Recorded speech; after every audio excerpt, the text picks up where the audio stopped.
This is Clem with Clem's Organic Gardens in Brevard, North Carolina. Today is August 25th, 2017, and I want to follow up with my videos about planting winter squash into the rolled rye cover crop. So what we're looking at, and so a lot's happened. It's been a while since I last talked about that. So we're in the process of harvesting now, and this is the opposite end of the field from the last shot, but it's a better view of what we're looking at. But basically I'm feeling a lot better about it, about planting into the rolled cover crop versus bare ground. So what we're looking at, and mainly, well, for two main reasons. One is weed control. So what we're looking at here is 4 beds, if you can make out the beds on the right. This is butternut squash that was planted into the rolled cover crop back in June, it must have been.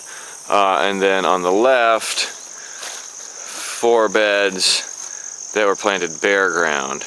Planted at the same time. This is the same variety, and they're both pretty weedy. And there's not a whole lot of squash plant left. It was kind of a rough summer for squash. It was pretty wet, at least that's my excuse, but we had some downy mildew come through and do a number on it. These butternuts held on fairly well. I mean, we're getting a harvest out of it, but their plants have mostly died back. But you can tell, I hope you can tell, that actually the rolled cover crop, the rolled mulch, those plants are less weedy. That's sort of the takeaway here. I had thought that would be the opposite early on, because it seemed like there were quite a few weeds coming up through the mulch that I wouldn't be able to cultivate. I wouldn't be able to control them because the mulch was there. But it turned out that I guess the weeds got slowed down enough. This might be a better view. You can see further out that it's weedy. You can see more actual squash leaves here. But yeah, the mulch seemed to slow them down enough that, by the time the plants filled out and then started to die back, there's just better weed control in the rolled cover crop.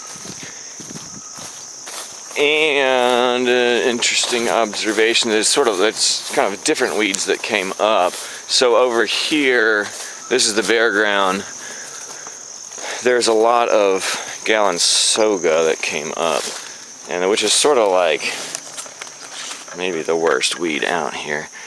I don't know if you can see that, but it's clearly gone to seed, like quite a bit, and that's not good.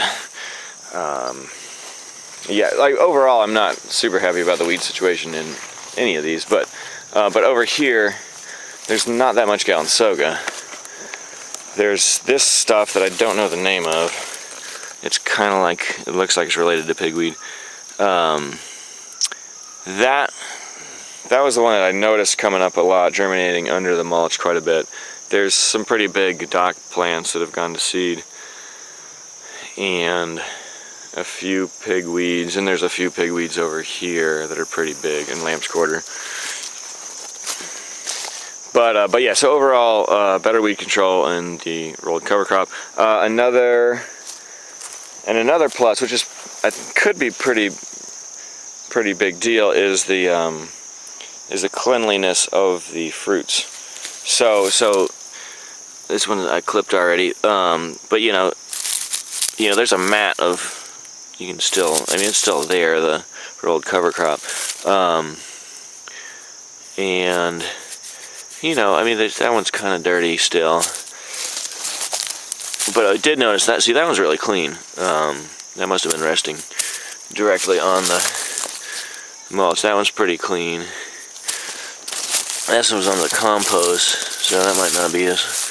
That's still pretty clean, though. The compost doesn't seem to stick to them that much. Versus over here,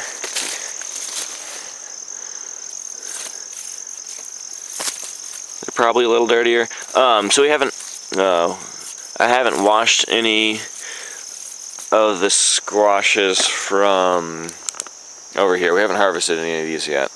And so the way we harvest is I take that trailer out into the field, and so we wash and sanitize in the field. So one guy will be in the field tossing up